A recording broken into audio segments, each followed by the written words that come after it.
Bonjour et bienvenue dans ce troisième épisode de la saga de l'été de Je compte jusqu'à toi, le voyage de Lilou. Dans les épisodes précédents, vous aviez fait la connaissance de Lilou, une petite fille blonde aux yeux bleus, courageuse et très remuante. Vous aviez découvert avec elle la porte magique de sa cave, lui permettant d'entrer dans un réseau de cavernes où se trouvait un panneau inquiétant disant qu'il était impossible de revenir en arrière. Puis vous l'aviez suivie dans son périple au milieu de ces grottes, jusqu'à arriver à une rivière souterraine. Vous aviez tremblé avec elle parmi les rapides et les vagues, découvert un immense lac si profond qu'on n'en voyait pas le fond.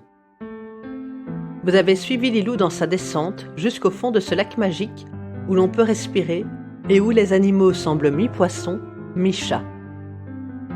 Enfin, vous l'aviez laissée au moment où elle se posait au fond du lac, seule avec un poisson-chat qui semblait l'avoir adoptée et en vue d'un village qui semblait désert.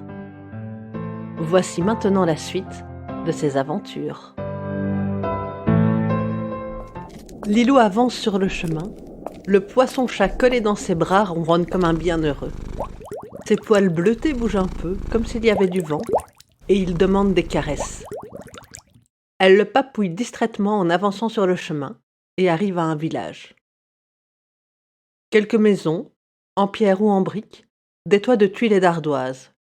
Elles paraissent neuves et en bon état, mais aucune fumée ne sort des cheminées et il n'y a pas de mouvement derrière les rideaux ouverts des fenêtres. Il y a des magasins, boucheries, boulangeries, épiceries, même un magasin de jouets, mais tous les rayons sont vides.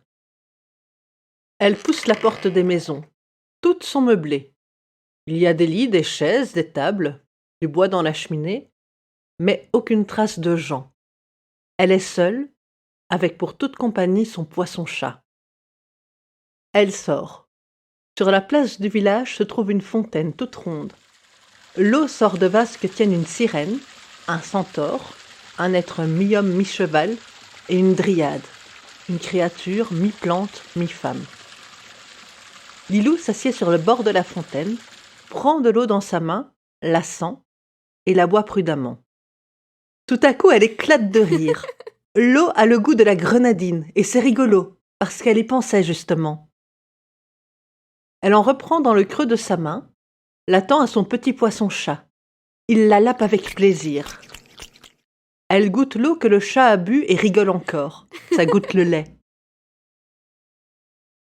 Elle replonge sa main dans la fontaine en pensant à un bon chocolat chaud, avec un peu de caramel et de marshmallow. Elle approche l'eau de sa bouche et, oui, c'est trop bon, ça goûte le chocolat chaud que sa maman lui prépare les dimanches matins. Le poisson-chat, qui était couché sur le bord de la fontaine, saute soudain par terre. Il avance sur le chemin, se retourne pour voir si la petite fille le suit. Comme elle reste assise à côté de la fontaine, il retourne vers elle et la pousse du museau en miaulant. Enfin, en miaulant en poisson-chat, quoi. Ça fait un truc du genre miaou. Lilou rigole. D'accord, j'ai compris, tu veux que je te suive. Mais avant, vu que tu as décidé d'être mon ami et que tu ne sais pas parler, il va falloir que je te trouve un nom. On ne peut pas continuer à se balader ensemble si je ne sais pas comment t'appeler. Enfin, je crois que tu sais pas parler, hein. Tu sais parler? C'est bien ce qui me semblait. Ah bon alors, comment est-ce que je vais t'appeler du coup? Laisse-moi réfléchir. Fichtik! D'accord, j'ai compris, ça te plaît pas. Alors, que penses-tu? Tepsilure! Mais c'est que t'es difficile en plus. Bon alors, et tu penses quoi de Barbotte? D'accord, va pour Barbotte alors. Lilou se lève et suit son poisson-chat, Barbotte. Ils avancent sur le chemin pavé, avec les lampadaires allumés de chaque côté, et dans le ciel, pas de lune ou de soleil, mais des dizaines et des dizaines de lumières argentées qui flottent doucement au gré des courants. Certaines sont des poissons. Des bancs de petits poissons argentés nagent à toute vitesse et se font parfois chasser par des bestioles plus grandes. Un grand et gros poisson tout gris avec de tout petits yeux, de grandes dents pointues et une énorme lanterne allumée sur le bout de sa tête, essaye d'attraper le petit poisson. Mais ils sont si rapides et lui si lents que ses mâchoires se referment sur le vide. D'autres lumières nettement plus lentes semblent monter et descendre. En regardant bien, on peut voir des dômes lumineux couverts de tentacules, des méduses. Vu depuis le fond du lac, ça fait comme des grosses étoiles. Ils marchent sur la route. Derrière eux, le village disparaît lentement, laissant la place à des arbres. Enfin, des arbres algues. Imaginez. Des troncs se balançant doucement dans le vent et déroulant de longues algues bougeant mollement. Des algues de couleur verte, brune, mauve.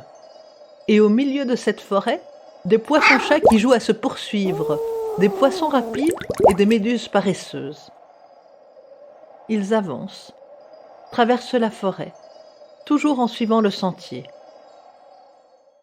Devant eux, un nouveau pont, et derrière ce pont, un château. Un grand château en pierre blanche, avec des tours très très hautes et un énorme jardin. Un jardin si grand qu'on ne voit pas le fond de la muraille blanche qui entoure l'édifice. Le chemin mène jusqu'à l'entrée du château, dont les 2 grandes grilles en fer forgé sont ouvertes. Lilou et Barbotte, son poisson-chat, passent le portail, traversent le parc et arrivent devant les portes du château. Elles sont entr'ouvertes. La petite fille reste sur le seuil. Le poisson-chat la regarde. Lilou reste immobile. Barbotte miaule pour l'encourager à entrer. Elle fait un pas, entre dans le château. Personne à l'entrée. Le poisson-chat avance dans le couloir comme s'il connaissait l'endroit. Il avance d'un pas sûr. Oui, enfin, d'un pas sûr, façon de parler, hein, c'est un poisson-chat. Du coup, sa démarche, c'est quelque chose entre la nage et la marche, mais sans pied. Oui, je vous laisse imaginer. La petite fille le suit, un peu craintive. Elle regarde à gauche, à droite. Pas âme qui vive dans ce grand château, ni dans toutes ces pièces vides qu'il traverse. Enfin, au bout de longues minutes de marche, ils arrivent dans une grande salle à manger. Un bon feu brûle dans la cheminée, il crépite joyeusement. Des bougies allumées décorent la pièce. À une extrémité, il y a une grande horloge noire ébène, silencieuse. Pas de tic-tac, pas de mouvement dans les aiguilles. Au centre de la pièce, une longue table les attend, avec des chaises tout autour. Et au milieu de la table, une assiette remplie de crêpes, de gaufres. Dans des pots à côté, de la confiture, du chocolat, du beurre. Et dans une tasse fumante, un chocolat chaud au caramel et au marshmallow répand une bonne odeur.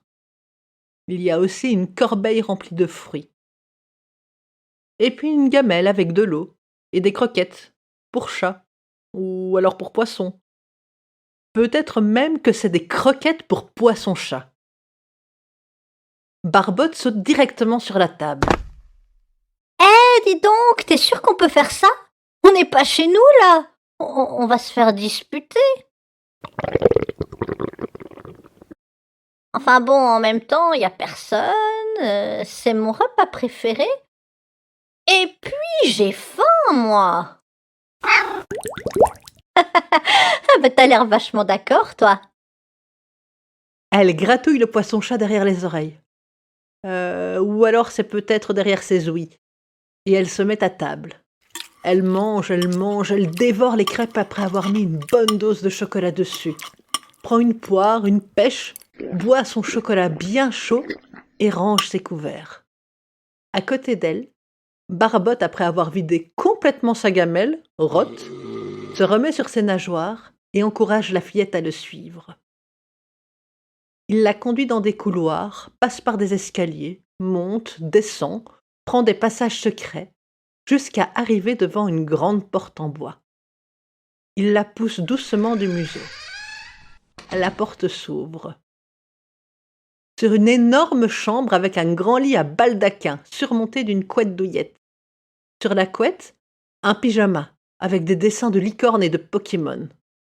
Il y a aussi un panier confortable avec un gros coussin bien moelleux pour Barbotte.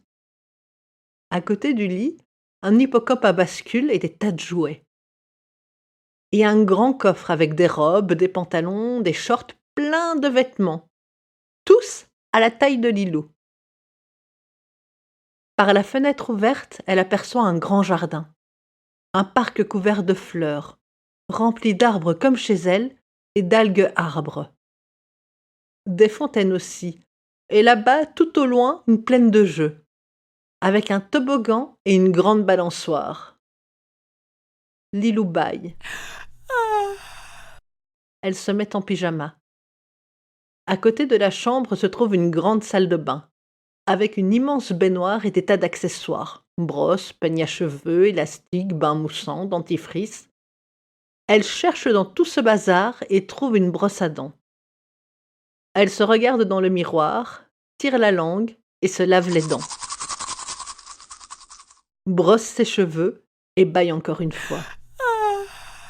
Elle retourne dans la chambre, farfouille dans son sac et prend son doudou.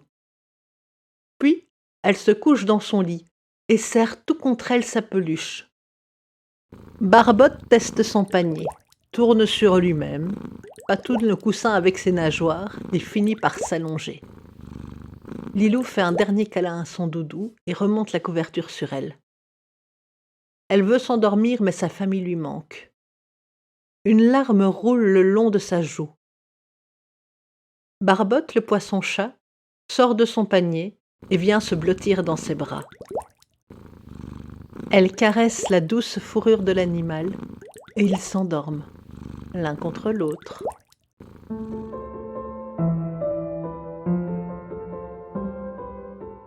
Si vous avez aimé cette histoire, n'hésitez pas à vous abonner au podcast Je compte jusqu'à toi, à me retrouver sur Twitter, @leliconte, ou sur mon site lendewell.com/histoire, avec un S au bout. N'hésitez pas non plus à commenter et à partager. Merci beaucoup et à la prochaine!